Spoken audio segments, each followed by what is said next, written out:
मंदिर है जो कि सिद्धू का ही मंदिर था, पिछला इंस्ट्रक्शन दिया सामने वाले हिस्से इसमें कुछ ऋषि इसको हम भी गरीबी में काम आए। ये जो मंदिर सामने हमारे आता है ये देवी जगदम्बी मंदिर। अच्छा। जगदम्बी मंदिर में पहले लक्ष्मी की थोड़ी मूर्ति थी, लेकिन हम चौथा खाली है और अब हमें देवी जगदम्बी की मूर्ति देखने को मिलती है। सॉरी मैं गलत बोल रहा हूँ, खाली नहीं है एकदम, अभी वो देवी जगदम्बी की मूर्ति से भरा हुआ है। सफेद से पत्थर में यहाँ यमराज की एक मूर्ति हम देख सकते हैं। ऊपर भगवान शिव के एक रुद्र रूप और ऊपर 3 लोग खड़े हैं। और देखिए इसमें एक व्यक्ति बीचों बीच जो खड़ा है वो साधु बनने के लिए चला जा रहा है। वो जैन साधु बनने की कोशिश कर रहा है। उसके हाथ में कमंडल और पिच्छी है, लेकिन लेडीज साइड में उसको जाने नहीं दे रही है।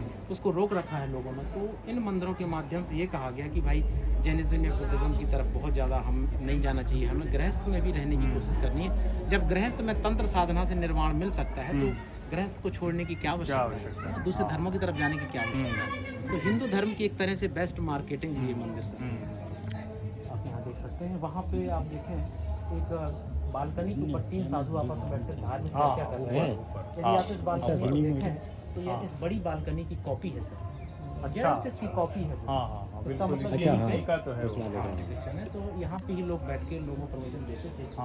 तो यहाँ पे यहाँ पर पैर थोड़े काले काले से पड़ रहे हैं, वो 2 मेल हैं सर। अच्छा, ये 2 मेल दिखाए गए हैं। आश्चर्य होता है कि 2 मेल भी दिखाए गए मंदिरों में। होमोसेक्सुअलिटी की तरफ इशारा करते हैं, लेकिन कुछ जो पुरातत्वविद हैं उनका मानना है कि इसमें से एक जो व्यक्ति इसकी दाढ़ी है वो एक साधु है और उसने लंगोटी लगाई हुई है। वो किसी यंग आदमी से कुछ उल्टा सीधा करने के लिए कह रहा है, लेकिन वो यंग आदमी इस चीज़ के लिए करने को तैयार नहीं है। तो हाथ जोड़ के सामने से कह रहा है कि भाई आपको यदि यही सब कुछ करना था तो गृहस्थ में रहते, आप जंगल में फेक साधु बन के क्या हासिल कर लेंगे। उन्होंने इस तरह से साधुओं को थोड़ा क्रिटिसाइज भी किया है यहाँ पे कि इस तरह की वो काम अपना सुधार के रखिए, सुधार के रखिए। ठीक बात। तो ये जो आज भी ऐसे साधु पाए जाते हैं हमारे समाज में। नर बराह ऊपर की तरफ है और नीचे विष्णु और लक्ष्मी का एक सुंदर सा डिवाइन कपल है।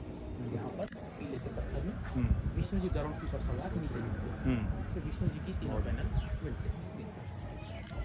कुछ कामसूत्र की मूर्तियाँ, दरवाजों के कोनों पे डिवाइन लविंग कपल की आंखों का डिपिक्शन कितना सुंदर, बहुत सुंदर ये बना हुआ दिखता है। ये कपल्स है जो कि कहीं ना कहीं पुरुष और प्रकृति जिससे संसार संचालित है सर, उसके प्रतीक माने जाते हैं।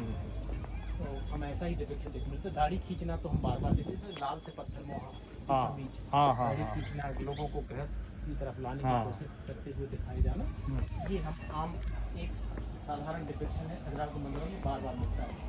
एक देवी बहुत उदास है, उसको एक लेटर मिला है, लेटर में उसको शायद अच्छी इन्फॉर्मेशन ना मिली हो तो वो पढ़ने के बाद उदास हो गई है। एक तरफ खुशी को और दूसरी तरफ उदासी को भी परफेक्ट तरीके से कार्व किया गया, बनाया गया। देखिए जो उदास चेहरा है वो ऐसा होता है, उसको उसने दिखाने की पूरी कोशिश की है। ये उस कलाकार के वेरिएशन दिखाती कि उसके अंदर थॉट्स थे और उन थॉट्स को वो अप्लाई कर पाता था, वो उसको दिखा सकता था। नहीं बहुत मंदिरों में होती है। तो यक्ष ऐसे मिलेंगे सर, आप तो काफी बड़े पत्रकार हैं जिनके चेहरे पर मंगोलियन इफेक्ट हमें स्पष्ट देखने को मिलता है। और तिरछी मुस्कान यहाँ किसी ने बनाई है। इसका मतलब क्या है? इसका मतलब ये था कि निश्चित है उन कलाकारों ने जिनने इन मंदिरों को बनाया उनके साथ कुछ चाइनीज या कुछ मंगोलियन कलाकार रहे होंगे जिनको देख करके, या उन कलाकारों ने कहीं इनको देखा होगा, वैसी कोशिश उनका भी चित्रण यहाँ पे किया गया है। ठीक है। अलग अलग कलर के स्टोन हमें हर कॉर्नर और उन्होंने जानबूझ करके ऐसे लगाए हैं ताकि हमारी आंखों में कंट्रास्ट पैदा किया जाए, आसानी से समझ में आ जाए, दिख जाए। और हरे से कलर के स्टोन भी कहाँ से ढूंढ के लाते हैं। ठीक बात है, रेयर स्टोन है सर, हरे कलर का स्टोन मंदिर तो नहीं